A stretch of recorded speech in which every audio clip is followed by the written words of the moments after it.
Hello student, स्वागत है आपका अपने YouTube channel education for nation में। एंड लास्ट क्लास में हम लोगों ने अपने प्रोजेक्ट का सेटअप करना सीख लिया था। ठीक है। एंड आज की क्लास में हम लोग क्या करने वाले हैं कि नोड जेएस एप्लीकेशन को कनेक्ट करेंगे मोंगोडीबी डेटाबेस के अंदर। साथ के साथ स्कीमा बनाएंगे एंड स्कीमा के बेस पे मॉडल्स बनाएंगे ताकि हम लोग यूजर का डेटा स्टोर कर सके अपने डेटाबेस में। ठीक है। सो ये बेसिक टास्क हम लोग आज की क्लास में करने वाले हैं। सो विदाउट टाइम वेस्ट किए हुए चलते हैं अपने VS कोड में एंड टास्क स्टार्ट करते हैं। सो मैं आपको अपनी स्क्रीन शेयर करने वाला हूँ। हमने अपनी क्लास को लास्ट क्लास में यहाँ पे छोड़ा था। ठीक है। एंड यहीं से हम लोग कंटिन्यू करने वाले हैं। तो सबसे पहले जब आप अपने नोड जेएस एप्लीकेशन को कनेक्ट करेंगे मोंगोडीबी डेटाबेस के अंदर, सो पहली चीज तो ये है कि आपकी मशीन में मोंगोडीबी होना चाहिए। ठीक है। तो मैंने ऑलरेडी मोंगोडीबी इंस्टॉल किया हुआ है, आप देख सकते हैं। ठीक है, ये मोंगोडीबी है। जब आप यहाँ पे क्लिक करेंगे ऐड न्यू कनेक्शन पे, तो यहाँ पे हमको एक यूआरएल मिलेगा और इसी यूआरएल के बेस पे हम लोग अपनी एप्लीकेशन को इसके साथ कनेक्ट कर पाएंगे। ठीक है। सो इस और नोड जैसे एप्लीकेशन को और मोंगोडीबी डेटाबेस को कनेक्ट करने के लिए हमें एक थर्ड पार्टी पैकेज की आवश्यकता होती है, जो कि है मोंगूस। तो मोंगूस हम लोगों ने ऑलरेडी इंस्टॉल किया था लास्ट क्लास में। एंड उसको यूज कैसे करेंगे वो हम लोग आज की क्लास में सीखेंगे। ठीक है, तो चलते हैं अपने VS कोड में। एंड इसको हम लोग क्लोज करते हैं यहाँ से। हमने एक फोल्डर बनाया था डीबी नाम से। ठीक है, तो यहीं पे मैं एक फाइल बनाने वाला हूँ db.js। ठीक है, नाम आपका जो मन करे वो रख सकते हैं। ठीक है, मैंने डीबी के केस में डीबी रखा, database.js। तो जब भी आप कनेक्ट करेंगे अपने एप्लीकेशन को, तो सबसे पहले आपको इंपोर्ट करना पड़ेगा मोंगूस को। तो इंपोर्ट मोंगूस फ्रॉम मोंगूस। क्लियर ना। फिर यहाँ पे हम लोग एक फंक्शन बनाते हैं, कनेक्ट डीबी। नाम आपका जो मन करे वो देख सकते हो, बट मेरे केस में मैं कनेक्ट डीबी रख रहा हूँ ताकि थोड़ा रीडेबल फॉर्मेट में हो और आपको समझ में आ जाए कि ये जो फंक्शन है वो डेटाबेस से कनेक्ट करने के लिए बनाया गया है। सो जिसको बनाएंगे हम लोग असिंक्रोनस एक एरो फंक्शन। इस एरो फंक्शन में आपको देना है डेटाबेस का यूआरएल जो मैंने अभी आपको दिखाया था। तो मैं यहाँ पे सिंपली एक पैरामीटर बना रहा हूँ, डेटाबेस यूआरएल। ठीक है। एंड इस डेटाबेस यूआरएल के बाद यहाँ पे आपको ट्राई एंड कैच ब्लॉक लगाना है। अगर किसी भी तरह का एरर आते हैं हमारे कोड में तो उसको हम लोग कंसोल डॉट लॉग करके एरर मैसेज में देख पाएंगे कि किस टाइप के एरर है। ठीक है। अगर एरर नहीं है, ठीक है, तो हमारा जो ट्राई ब्लॉक के अंदर कोड लिखेंगे वो आपका एग्जीक्यूट करेगा। सो इसमें आपको क्या करना होता है, मोंगूस हमको एक सिंपल सा मेथड देता है मोंगूस डॉट कनेक्ट करके। इस मोंगूस डॉट कनेक्ट में दो चीजें पास करनी होती हैं। पहले आपको अपना डेटाबेस यूआरएल देना होता है। तो मैं मेरे को जो भी पैरामीटर मिलेगा डेटाबेस यूआरएल वो हम पास कर देंगे। साथ में आपको डेटाबेस का नाम पास करना होता है। ठीक है, तो मैं डेटाबेस का नाम यहाँ पे डिफाइन कर लेता हूँ, कॉन्स्ट डीबी ऑप्शन। एंड यहाँ पे मैं दे दूंगा डीबी नेम। तो डीबी नेम में जो भी आपका मन करे वो दे सकते हो, जैसे मैंने करे स्टूडेंट रिकॉर्ड मैनेजर। ठीक है, SRM मैंने रखा, स्टूडेंट रिकॉर्ड मैनेजर डेटाबेस का नाम रखा हमने यहाँ पे, या स्मॉल में कर दे रहा हूँ SRM। एंड देन हम यहाँ पे डीबी ऑप्शन पास कर देंगे। ठीक है। सो SRM नाम से हमारा डेटाबेस बन जाएगा। बट जब तक हमारा डेटाबेस नहीं बनता है, इसको हम लोग अवेट कराएंगे। ठीक है, ताकि नेक्स्ट लाइन हमारी एग्जीक्यूट ना हो। इसके बाद अगर हो जाएगा कनेक्ट तो हमको एक रिस्पॉन्स मिलेगा, कुछ ना कुछ प्रॉमिस रिटर्न करेगा हमको ये रिस्पॉन्स। अब इस रिस्पॉन्स में हम चेक करेंगे, इफ अगर रिस्पॉन्स पॉजिटिव आता है हमारे पास तो मैसेज दे देंगे हम लोग सिंपल कंसोल डॉट लॉग में database connected. Else console dot log में एक मैसेज दे देंगे डेटाबेस नॉट कनेक्टेड। एकदम सिंपल सा काम है। असीमाई हमने mongoose डॉट कनेक्ट में दो चीजें पास करी, डेटाबेस का यूआरएल पास किया, डेटाबेस का नाम पास किया। ठीक है। जैसे हमको रिस्पांस मिलेगा, अगर रिस्पांस आता है तो यहाँ पे हम लोग डेटाबेस कनेक्शन दिखा देंगे कनेक्टेड। अगर नहीं आता है तो एल्स में दिखा देंगे डेटाबेस नॉट कनेक्टेड, ताकि हमको हम कंफर्म हो जाएंगे कि डेटाबेस से कनेक्शन हमारा एस्टेब्लिश हुआ या नहीं हुआ। ठीक है। और इसके बाद ये जो फंक्शन बनाया है हम लोगों ने, इसको एक्सपोर्ट कराएंगे ताकि इसको हम लोग यूज कर सकें। क्या लिखेंगे? एक्सपोर्ट डिफॉल्ट और हमारे फंक्शन का नाम। ठीक है। अब इसे क्या करेंगे हम लोग? इसे यूज करेंगे हम लोग अपने ऐप डॉट जेएस के अंदर, जो कि मेन फाइल है हमारी।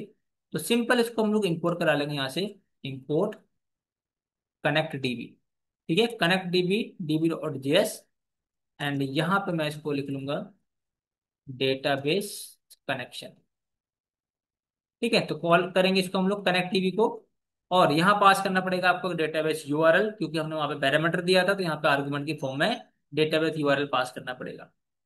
अब डेटाबेस यूआरएल क्या करेंगे? यहाँ पे मैं एक सिंपल बनाता हूँ वेरिएबल, किस नाम से? डेटाबेस यूआरएल के नाम से।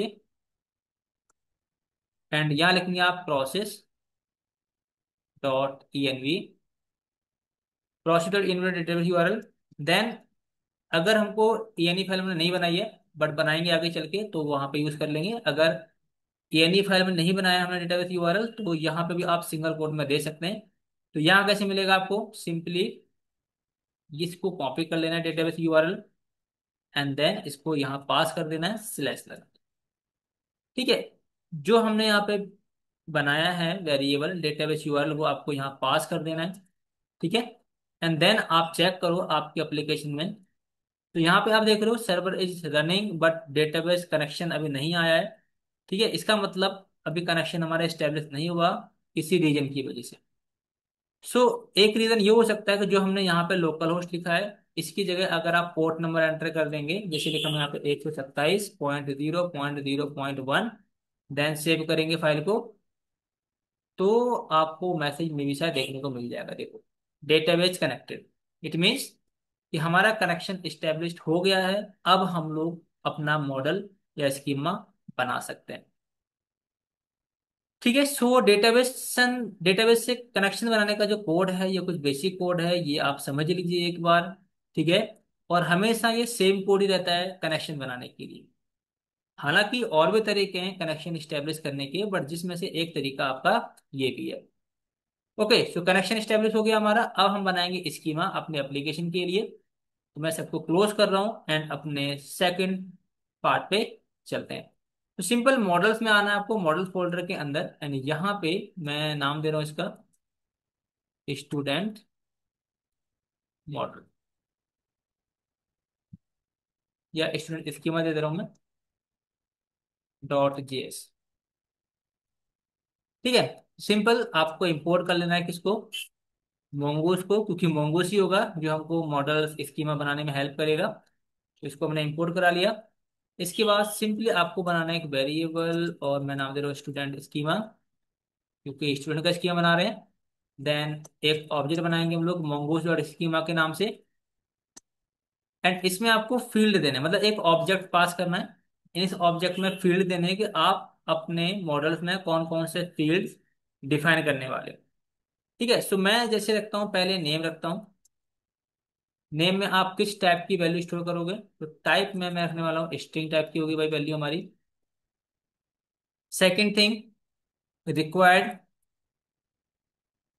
रिक्वायर्ड ट्रू होगा, मतलब इसको आप ब्लैंक नहीं दे सकते। ठीक है, एक फील्ड हमारे को बन के रेडी हो गया। सेकंड, इसी को मैं कॉपी करके पेस्ट कर रहा हूँ नेम के बाद। सेकंड मैंने कह दिया भाई, ईमेल आईडी ले लेते हैं यूजर की। ठीक है, स्ट्रिंग की रहेगी। सिटी ले लेते हैं एक यूजर की, मतलब स्टूडेंट की। सिटी हो गया। एंड एक ले लेते हैं कॉन्टैक्ट नंबर। तो ये हमने कुछ तीन चार इंफॉर्मेशन ली है यूजर की, जैसे नेम हो गया, ईमेल हो गया, सिटी एंड कॉन्टैक्ट नंबर। ठीक है, आप अपने अकॉर्डिंग फील्ड चेंज कर सकते हैं, या जब फॉलो कर रहे हैं तो एज इट इज बना सकते हैं। ठीक है, तो ये स्कीमा बनाने का एक ये बेसिक सिंटैक्स है जो आपको पता होना चाहिए। बस mongoose डॉट स्कीमा के अंदर आपको फील्ड डिसाइड करने होते हैं। देन स्कीमा के बेस पे ही आपको अपना मॉडल बनाना है। मैं सिंपली यहाँ पे एक बना रहा हूँ वेरिएबल, इस नाम से, स्टूडेंट नाम से। Then mongoose dot model, and इस मॉडल में दो पैरामीटर पास करने होते हैं। पहले तो आपको मॉडल का नाम देना होता है, जो कि मैंने दे दिया यहाँ पे, मान के चलो स्टूडेंट। ठीक है। देन यहाँ पे आपको फिर जो मॉडल बना रहे हो वो किस स्कीमा के बेस पे बना रहे हो, तो स्कीमा देना होता है आपको। तो मैं दे दूँ यहाँ पे स्टूडेंट स्कीमा, जो हम लोगों ने टॉप में बनाया था, यहाँ पे वेरिएबल दिख रहा है आपको ये वाला, इसी के बेस पे। बस इतना अगर आपने कर लिया, इट मीन्स आपका स्कीमा भी बन के रेडी हो गया, मॉडल भी बन के रेडी हो गया। बस अगर आप इस मॉडल को किसी दूसरे मॉड्यूल में यूज करना चाहते हो तो यहाँ से आपको इसको एक्सपोर्ट कराना पड़ेगा, एक्सपोर्ट डिफॉल्ट स्टूडेंट। इतना करना काम करना होता है आपको स्कीमा बनाने के लिए और मॉडल बनाने। ठीक है, सो दो काम तो हम लोगों ने कर लिए। और टेस्टिंग पर्पस कि डेटा कैसे स्टोर कराओगे आप अपने डेटाबेस के अंदर, तो उसके लिए मैं एक आपको डेमो करके दिखाता हूँ, ताकि यहाँ तक का कोड हमारा परफेक्टली टेस्ट हो जाए। सो कंट्रोल में आना है आपको, होम डॉट जेएस में। जैसे मान के चलो मुझे यहाँ पे यूज करना है अपना मॉडल, तो पहला काम रहेगा जहां भी आपको यूज करना है इसको पहले इंपोर्ट कर लेना है। इंपोर्ट स्टूडेंट मॉडल है ना हमारा, student from student schema dot JS. ठीक है भाई। इसके बाद इसको असिंक्रोनस बना लेना है आपको, फंक्शन को। And try and catch block, जहां भी आपको यूज करना हो, बस मैं टेस्टिंग के लिए यहाँ दिखा रहा हूँ ताकि नेक्स्ट क्लास में प्रॉपर तरीके से कर पाए। सो आपने ट्राई कैच लगा लिया, अगर कोई एरर आएगी तो कंसोल डॉट लॉग में दिखा देंगे मैसेज, एरर डॉट मैसेज। इसके बाद यहाँ पे सिंपली आपको बनाना है एक वेरिएबल। ठीक है, जैसे स्टूडेंट रहेगा हमारे यहाँ पे, तो आपको मॉडल का नाम देना है स्टूडेंट डॉट। बट इससे पहले माइनर गलती ये होती है कि अवेट नहीं लगाते हैं, फिर हमारा रिकॉर्ड इंसर्ट नहीं हो पाता डेटाबेस में। अवेट लगाना है आपको। और स्टूडेंट में आप फंक्शन है आपका ये, मतलब ऑब्जेक्ट बनाना पड़ेगा इसका। देन इसमें ऑब्जेक्ट पास करना होता है। तो कौन कौन से फील्ड रहने वाले हैं, जैसे आपको पता है कि हमने 4 फील्ड लिए थे यहाँ पे, नेम, ईमेल, सिटी, कॉन्टैक्ट। तो नेम, नेम में आपको पास करना है जो भी, जैसे मैंने पास कर दिया दीपक कुमार, कॉमा लगा के। सेकंड फील्ड क्या था आपका, था ईमेल सिटी, तो मैं ईमेल ले लेता हूँ, सिटी ले लेता हूँ, एंड कॉन्टैक्ट ले लेता हूँ। ठीक है। तो ईमेल में लिखा मैंने डबल कोट के अंदर दीपक@gmail.com। सिटी ले लेते हैं हम लोग दिल्ली, बस कॉमा से करना है सबको सेपरेट, इसको भी करना है कॉमा से। एंड कॉन्टैक्ट नंबर ले ले रहा हूँ मैं यहाँ पे, 1 2 3 4 5 6 7 8 9 10।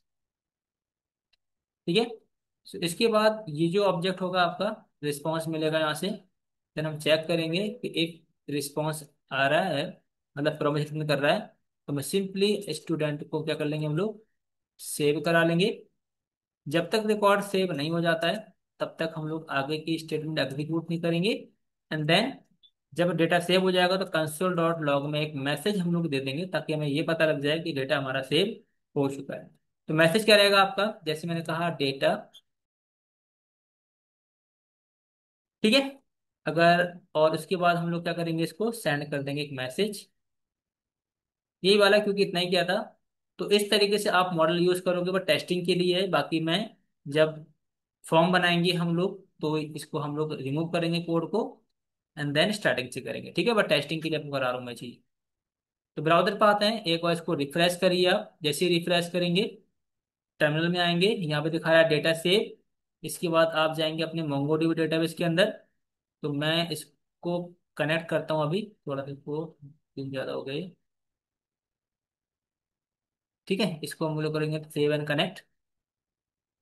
एंड ये रहा अपना SRM, डेटाबेस बन गया, स्टूडेंट मॉडल बन गया। एंड इस मॉडल में आप देखेंगे आपका डेटा यहाँ पे सेव होता हुआ नजर आएगा। ठीक है, सो यहाँ तक का जो कोड था हमारा वो प्रॉपर तरीके से काम कर रहा है। हमने डेटाबेस से कनेक्शन बना लिया, हमने स्कीमा बना लिया, हमने मॉडल बना लिया, और उस मॉडल में डेटा सेव करा लिया। ये 4 टास्क हमने आज की क्लास में कंप्लीट। ना, सो नेक्स्ट क्लास में क्या करेंगे हम लोग, अब नेक्स्ट क्लास में हम यहाँ पे यूआई बनाएंगे। यूआई के लिए ईजीएस टेम्पलेट कैसे यूज करते हैं, ठीक है, फॉर्म कैसे क्रिएट करते हैं, फॉर्म से डेटा गेट करके देन हम लोग डेटाबेस में कैसे सेव कराएंगे, ये तीन फंक्शनलिटी हम लोग करेंगे अब नेक्स्ट क्लास में। ओके, सो बिना टाइम को वेस्ट किए हुए मिलेंगे नेक्स्ट वीडियो में। आज की बात में इतना ही। Bye bye.